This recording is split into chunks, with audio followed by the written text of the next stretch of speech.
Bonsoir à tous, heureuse de vous retrouver pour votre rendez-vous d'information. Voyons ensemble les titres de ce samedi 27 mai. Jour de mémoire, le 27 mai 1848, l'esclavage est aboli en Guadeloupe. De Marie-Galante à Basse-Terre en passant par les Abîmés Pointe-à-Pitre, des marches, des moments de recueillement et d'hommage ont rythmé la journée en souvenir des victimes de l'esclavage. L'affaire du Caracoli, nouvel épisode. Le juge des référés du tribunal administratif a condamné la préfecture et l'Office français de la biodiversité. En cause, un communiqué qui ne tenait pas compte de la présomption d'innocence du propriétaire de l'établissement déésien. Suite de la visite de Gérald Darmanin à Saint-Martin, le ministre de l'Intérieur est allé à la rencontre des gendarmes et pompiers de l'île. Il a annoncé la création d'une brigade de gendarmerie supplémentaire et un renforcement des moyens alloués à la lutte contre la drogue. Et puis nous irons sur la Grande Galette où le festival Terre de Blues bat son plein. Rencontre ce soir avec Célia Wa. La Guadeloupéenne amoureuse du cœur a enflammé la scène marie-galantaise et entretien avec la tête d'affiche de l'édition 2023 dans ce journal, Youssoundour. Ce 27 mai est un jour incontournable pour la mémoire collective, jour de l'abolition de l'esclavage en Guadeloupe. C'était en 1848 et en souvenir de nos ancêtres à Marie-Galante, ils étaient une trentaine ce matin ralliés des Marais jusqu'au site de Mayumbe à Saint-Louis. Un parcours de 5 km baptisé Marche de la Liberté, un hommage à ceux qui se sont battus pour se défaire de leur chaîne. Rodirilsi. Des visages imprégnés d'histoire, mais aussi d'espoir, portés par ceux qui les ont faits en ces lieux. C'est ici, sur ce site de Desmarais, que l'une des principales pages de l'histoire de Marie-Galante s'est écrite. Ce matin, ces défenseurs de l'histoire vont avaler 5 km et manqueront le pas pour raconter l'histoire de différents sites de cette commune de Saint-Louis. Ils ne sont qu'une trentaine pour cette première. Une sorte de pèlerinage mémoriel vers Mayumbe, où tout un chacun trouve sa place. Huguette, 49 ans, gravit les derniers mètres pour atteindre le mont de Massacre, là où plusieurs colons ont été massacrés par les Indiens Caraïbes. Participer aujourd'hui, pour moi, c'est une façon de dire que je n'oublie pas. Et aussi, n'oublions pas ces luttes qui ont été menées, qui nous permettent aujourd'hui de profiter de cette liberté. Enfin, le trou Massacre, cette ravine qui glace les eaux. Huguette a tout le temps de se recueillir. Nous arrivons trou Massacre, quand il marche, quand on fait redécouvert et symbole là ça. Trou Massacre, donc l'île Koumé à les Indiens Caraïbes, en pile émotion. Et en comptant participer à Marche là ça, pas d'avoir, jeudi jour 27 mai, abolition de l'esclavage, c'est important. Trou Massacre, en symbole, tout en symbole et en jet émotion. Ici, l'histoire a retenu que les Indiens Caraïbes ont empalé les têtes des colons sur des piquets et en décorèrent la plage. À la tête de ce parcours, Joseph Cornano. C'est lui qui a eu l'idée de cette marche mémorielle, une marche pour la liberté qui se terminera tout à l'heure sur le site de Mayumbe, désormais en projet. Notre marche va se terminer à Mayumbe. Alors Mayumbe, c'est quoi? C'est le seul moulin qui a un nom d'origine africaine. Nous avons choisi ce moulin pour le départ mémoriel de notre projet. Alors notre projet, c'est quoi? Notre projet consiste à faire en sorte qu'il y ait un certain nombre de sites moulins qui soient rénovés, non seulement à Marie-Galante, en Guadeloupe, dans la Caraïbe et qui arrivent jusqu'en Europe.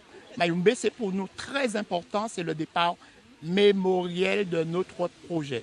Intimement pénétré de la dimension tragique de l'histoire de son île Marie-Galante, le co-auteur de la route des moulins de la Caraïbe à l'Europe demeure convaincu que les seuls combats perdus sont ceux que l'on refuse de livrer. Depuis hier soir, la Guadeloupe s'est alignée sur la trace des héros qui ont œuvré pour la libération. Un devoir de mémoire au cœur de plusieurs manifestations. Alex Robin avec nos équipes de reportage, Daniel Quérin, Ludovic Guédu, Gervais Nietzsche et Mourad Bouretima.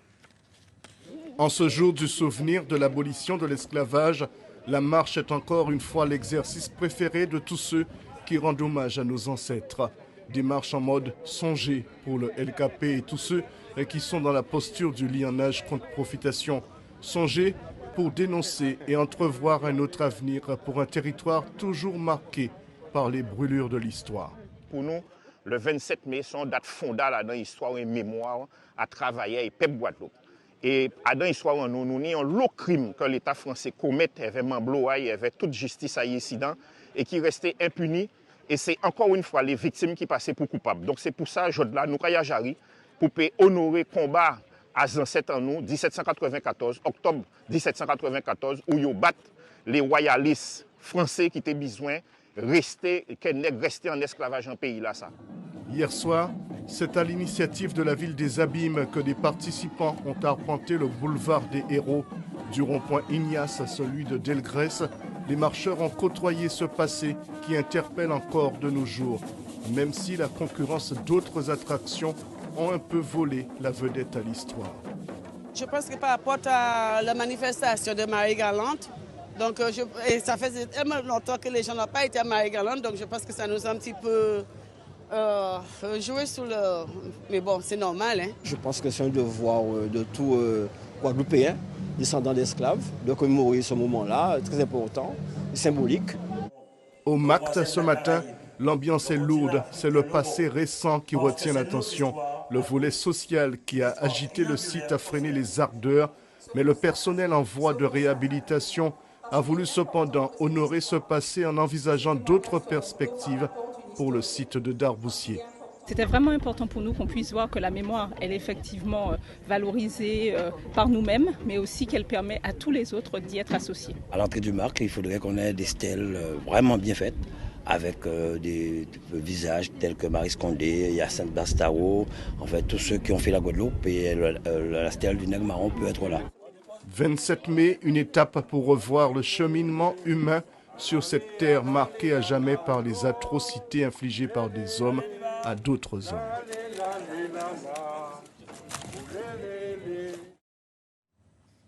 Venons-en à ce lieu peu visité mais ô combien important de notre histoire.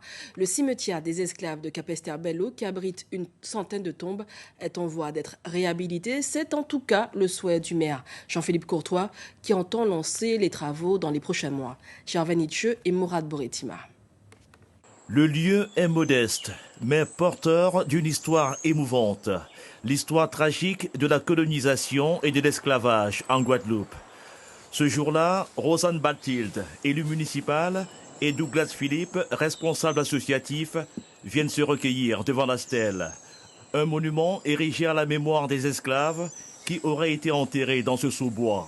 Ce qui est prévu pour matérialiser les tombes, c'est autour des arbustes de remonter toutes les cons comme cela, et ensuite faire un petit nettoyage pour bien voir l'espace ou la présence de la tombe.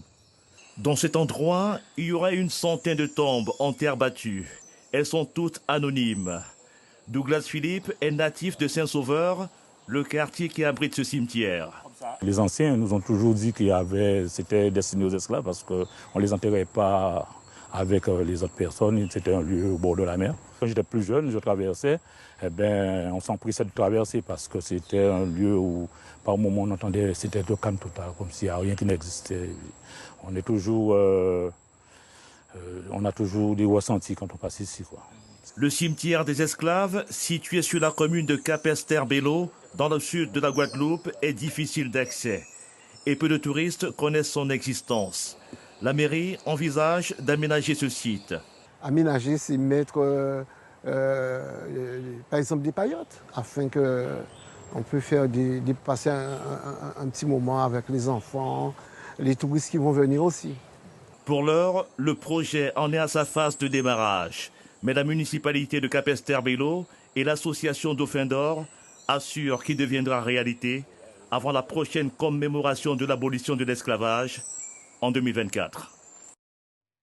Ce 27 mai, journée d'hommage vue comme un symbole et l'occasion de réaffirmer l'unité guadeloupéenne avec cette levée de drapeau ce matin à Port-Louis, où le drapeau rouge vert jaune flotte désormais aux côtés de ceux de la France et de l'Europe. Reportage de Rémi de France et Bruno Pension-Villon. Un acte symbolique et militant, le drapeau guadeloupéen a été dressé au fronton de la mairie de Port-Louis. Créé fin des années 70 par le mouvement nationaliste UPLG, il représente aujourd'hui un signe de ralliement. Il devient le drapeau de la Guadeloupe lorsqu'il est apparu par la jeunesse, par les sportifs, par les artistes. Et aujourd'hui, il n'y qu'à voir les compétitions internationales quasiment toutes ces compétitions aujourd'hui, eh bien, elles sont ornées du drapeau de jeunes lorsqu'ils ont gagné, qu'ils brandissent. Le vert pour la nature, le rouge, le sang versé, la lutte pour la liberté et l'étoile jaune à 5 branches, l'unité des 5 continents pour la construction d'un monde de paix. Cette manifestation empreinte d'unité et de métissage a réuni de nombreuses personnalités au son des tambours indiens, des stilpan et du ka. Ce n'est pas une question de fierté seulement. C'est surtout le fait que l'ensemble de notre peuple, quelles que soient ses opinions, se reconnaît dans cette reconnaissance. Le drapeau, c'est le drapeau de la Guadeloupe. C'est le drapeau des Guadeloupéens. La ville de Port-Louis a hissé pour la première fois ce drapeau rouge, jaune, vert aux côtés des drapeaux français et européens. Une fierté pour la municipalité. Ce qui est important, parce que c'est un signe d'identité fort pour la Guadeloupe, pourvu que d'autres communes suivent le train de manière à ce que ça fasse tache d'huile au niveau de l'ensemble de la Guadeloupe. Dans le cadre des commémorations du 27 mai et des nombreuses manifestations organisées, la ville de Port-Louis est en première ligne. Elle accueillait également ce matin l'arrivée du relais interentreprises. Le relais interentreprises et les autres festivités du 27 mai sur lesquelles nous reviendrons dans ce journal. Mais avant, au chapitre justice, le feuilleton du Caracoli continue. Cette fois, c'est l'établissement de Déhay qui l'emporte à la barre. Le juge des référés du tribunal administratif de Basse-Terre a condamné hier le préfet et l'Office français de la biodiversité à réécrire leur communiqué du 22 mai dernier dans lequel ils faisaient improprement état de la condamnation du Caracoli. Les explications d'Eric Stimpfling. Doit revoir sa copie. C'est le sens de la décision rendue hier par le juge des référés du tribunal administratif. Le magistrat enjoint le préfet de Guadeloupe et l'Office français de la biodiversité de compléter le communiqué de presse du 22 mai de la mention en première instance après l'expression jugé coupable et d'une mention indiquant qu'il a été interjeté appel de cette condamnation et que cet appel est suspensif. Fin de citation. Pour l'avocat du Caracoli Beach and Spa, la présomption d'innocence n'avait pas été respectée. C'est une décision exemplaire parce que le juge des référés a considéré que le préfet de la Guadeloupe avait porté atteinte à l'un de nos principes fondamentaux, à savoir le respect de la présomption d'innocence de la société Caracoli Beach. Vous savez que depuis quelques jours, cette société subit un véritable lynchage médiatique dû en particulier à la communication qui a été faite par le préfet et l'Office français de la biodiversité, et nous dénonçons cette stigmatisation. Contacté ce matin, le préfet de Guadeloupe et l'Office français de la biodiversité n'ont pas souhaité répondre à nos questions. Quittons la Côte-sous-le-Vent, direction Saint-Martin, où le corps d'un homme a été retrouvé dans une maison abandonnée dans le quartier d'Oyster Pond, à l'est de l'île. L'individu, qui n'avait pas donné signe de vie depuis mercredi, faisait l'objet d'une enquête pour disparition inquiétante. Pour l'heure, l'enquête de gendarmerie privilégie la thèse accidentelle. L'homme aurait été victime d'une électrocution. Des gendarmes et pompiers chaque jour très sollicités, c'est auprès d'eux que Gérald Darmanin a passé sa deuxième journée de visite. Ce samedi, le ministre de l'Intérieur et des Outre-mer a voulu prendre le pouls des forces de l'ordre, des forces de sécurité, mais aussi montrer que l'engagement de l'État est toujours là. Il a également posé la première pierre de la cité administrative. Hervé Pédurand et Ronnie Maletti. Première étape en toute logique pour le ministre de l'Intérieur, un passage par la gendarmerie. Une rencontre hors caméra en rapport avec le contexte local, la circulation des armes à feu, l'usage de stupéfiants, les chiffres de la délinquance et de l'insécurité routière mobilisent les forces de l'ordre autour d'un plan d'action renforcé cette année. Une situation qui mobilise également les sapeurs-pompiers. Deuxième étape pour Gérald Darmanin, des soldats du feu tout heureux de parler avec le ministre d'un important changement à venir. À partir de janvier 2024, Saint-Martin prendra vraiment en charge son service incendie en créant son service territorial incendie et secours. Évidemment, nous serons toujours avec eux. Nous sommes des frères d'armes et en cas de besoin, nous allons nous accompagner comme on le fait aussi pour Saint-Barthélemy. Autre chantier présenté comme essentiel, à l'échelle de l'île, la future cité administrative et judiciaire. Prévue derrière l'actuelle préfecture, elle regroupera l'ensemble des services de l'État d'ici la fin 2025. La construction doit débuter au mois d'octobre. Il s'agit pour l'État de montrer son implication sur l'île, une démarche approuvée au plan local. L'État fait la démonstration, même si c'est un mal pour un bien et que c'est l'arrivée d'Irma qui a fait qu'on a profité d'un certain nombre de choses. L'État fait la démonstration aujourd'hui qu'il est présent, mais en investissant sur le territoire.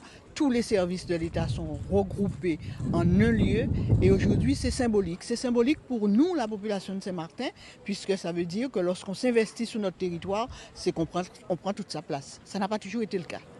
Près de 39 millions d'euros sont prévus pour cette cité, pour laquelle la collectivité et l'État s'accordent sur la nécessité de recourir fortement aux entreprises de Saint-Martin.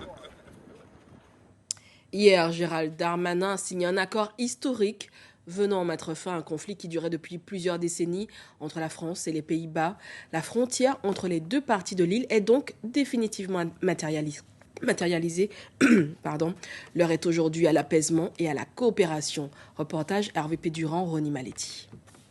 Lors d'une première visite en tant que ministre des Outre-mer à Saint-Martin, Jean-François Carenco s'était rendu sur la côte est de l'île, sur les lieux du litige frontalier. L'occasion d'annoncer une issue proche et favorable après 4 années de discussion. Ce sera la première fois depuis le début de Saint-Martin. 1648. 1648 Oui, traité du Mont des Accords, ouais. Voilà, qu'on aura un traité clair sur l'ensemble de la frontière. On ne se contente pas de travailler sur la baie, c'est la première fois qu'on aura un traité clair. Au cœur du différend, Oyster Pond, en français l'étang aux huîtres. Côté néerlandais, on estime que la frontière longe tout le littoral du voisin, ce qui englobe l'extension d'une marina. Côté français, convention maritime internationale à l'appui, on considère que chacun a droit à la moitié de l'étang. Une position sur laquelle les deux parties ont fini par s'accorder pour ouvrir une nouvelle page dans leur relation. Cet accord démontre notre engagement à résoudre les différends par des moyens pacifiques et à trouver un terrain d'entente pour la prospérité collective de nos citoyens. Ensemble, nous entamons une nouvelle ère de collaboration et de progrès commun, consolidant ainsi notre position en tant que nation qui valorise la paix, la diplomatie ainsi que l'engagement positif avec nos frères et sœurs du Nord. À Marigot, le préfet et le président de la collectivité se félicitent d'un traité qui ouvre la voie à un chantier en attente quasiment depuis le passage de l'ouragan Irma en 2017, la reconstruction de la marina et la revitalisation du quartier. Retour chez nous, vous vous en êtes certainement rendu compte, la distribution de l'eau est difficile depuis 24 heures. De nombreuses communes du département connaissent des coupures, la faute aux intempéries sur les hauteurs de Capesterre-Belle-Eau qui ont entraîné de nouvelles crues et de nouveaux dégâts sur les prises d'eau et notamment sur celle de la digue. Conséquence, l'unité de traitement d'eau potable ne fonctionne qu'à la moitié de sa capacité de production. Le SMGEAG espère un retour à la normale dans la soirée. Place au sport maintenant dans ce journal. On commence avec la 3e édition du Grand Prix Boris Carène. Le sociétaire de la team Madras Cycling, Bastien Duculti, s'est adjugé la première étape en solitaire à Pointe-Noire. Une étape également marquée par une chute collective au départ de Gourbert. Bastien Duculti portera donc le maillot de leader lors de la 2e étape qui partira et arrivera à Saint-François. On l'écoute au micro de Christian Danquin. Ça fait plaisir, ouais. Forcément de gagner en Basse-Terre, c'est toujours les étapes montagneuses où tout le monde en parle, où tout le monde dit que ça va être difficile, tout ça, et que c'est l'étape reine. Donc voilà, aujourd'hui j'ai mis au fond d'une très belle étape, 160 km, c'est pas rien. On a l'habitude de faire un peu plus court d'habitude, donc voilà, c'est vraiment une satisfaction de gagner aujourd'hui. Vous ravissez du même coup le maillot jaune, donc vous allez avoir à présent le poids de la course.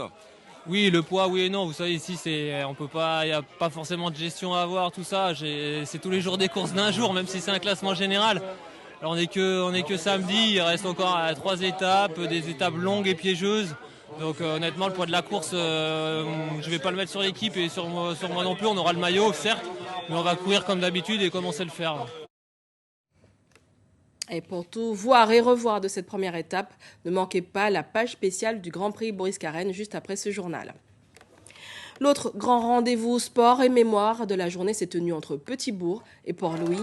Le relais interentreprise a fait son grand retour après la crise du Covid. Toujours autant d'ambiance autour de cette épreuve du sport au travail.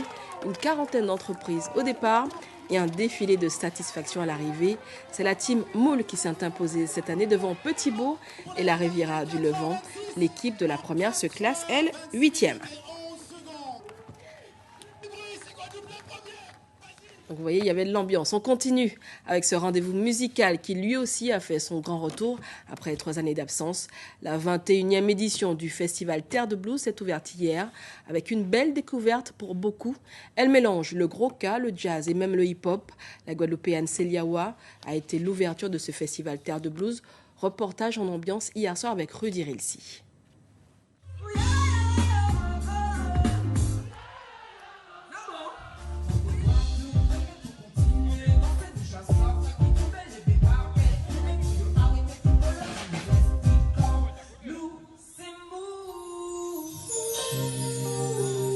On a de la très très bonne musique. Célia Wa, c'est une découverte, très belle découverte. Une femme qui chante ce soir, magnifique, bien, super. Et j'espère que la soirée va se passer bien et qu'on va voir des belles choses ce soir à Marie-Galante. C'est extra, génial.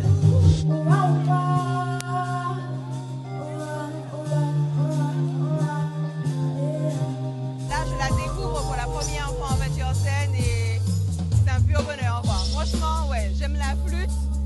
Il y a un petit style authentique, quoi. Vraiment authentique. J'aime bien.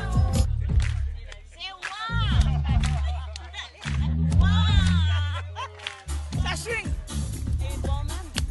C'est très bon, rien à dire. C'est une bonne découverte, comme on dit. Accompagné de musiciens talentueux, mais pas assez connus du grand public. Une belle chanteuse, effectivement, qu'on découvre. Mais il y a aussi 2 jeunes musiciens, notamment le pianiste qui s'appelle Xavier Belin, qu'on devrait suivre. Et aussi le jeune batteur qu'on découvre aussi ce soir.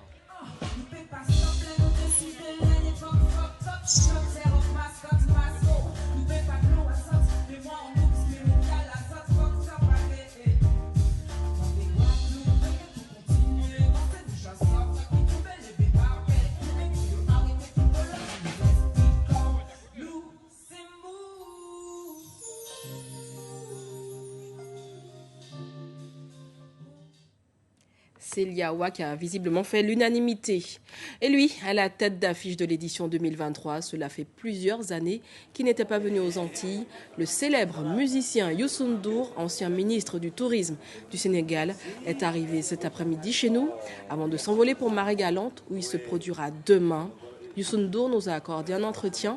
Il fait notamment le lien entre son séjour en Guadeloupe et la commémoration de l'abolition de l'esclavage, une histoire à laquelle il est particulièrement sensible. Entretien mené par Gervais Nietzsche et Morad Boretima. C'est de rapprocher déjà le continent africain à l'île, à toute cette histoire qui a été une histoire commune en fait, au vrai sens du mot. Donc je pense que c'est un bon timing. Et on est toujours content avec la musique de faire résonner les cœurs. Parce que des fois on se dit que c'est très loin, mais bon, après on se rend compte que voilà, c'est la chose culturelle qui nous rapproche. Et donc je suis très très très content, très ému en même temps. Vous savez tous ma relation avec le regretté Jacob Desbarrières. C'est quelqu'un qui pour moi qui était le trait d'union entre le Sénégal et cette zone, toute cette zone. Parce que je l'ai connu au Sénégal, c'est un Sénégalais aussi à part entière, quelqu'un qui a vécu là-bas, qui chaque fois qu'il venait au Sénégal, il me faisait l'honneur, l'amitié de venir chez moi, d'être avec moi. Chaque fois que j'avais besoin de lui par rapport à la musique, l'extension de la musique, il était là, quelqu'un de très proche et je salue sa mémoire et je sais que c'était lui le trait d'union et donc après sa disparition, nous sommes dans l'obligation aussi de revenir, de garder ce flambeau-là qu'il a eu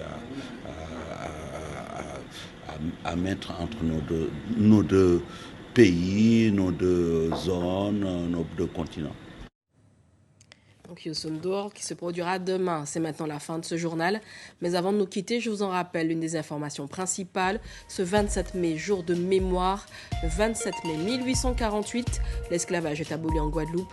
De Marie-Galante à Basse-Terre en passant par les Abîmés Pointe-à-Pitre, des marches, des moments de recueillement, des hommages ont rythmé la journée en souvenir des victimes de l'esclavage. L'information revient demain à 6h en radio avec Josiane Champion. J'aurai le plaisir de vous retrouver à cette même place. Ne manquez pas, après ce journal, la page spéciale Grand Prix Boris Carène, aux commandes Daniel Marius, Luc Archimède et Christian Danquin. Et juste après, l'entretien Terre de blues de Lise Dolmar avec un grand nom du disco et du blues, Donald Ray Johnson. Passez une très très belle soirée, soyez prudents et à demain.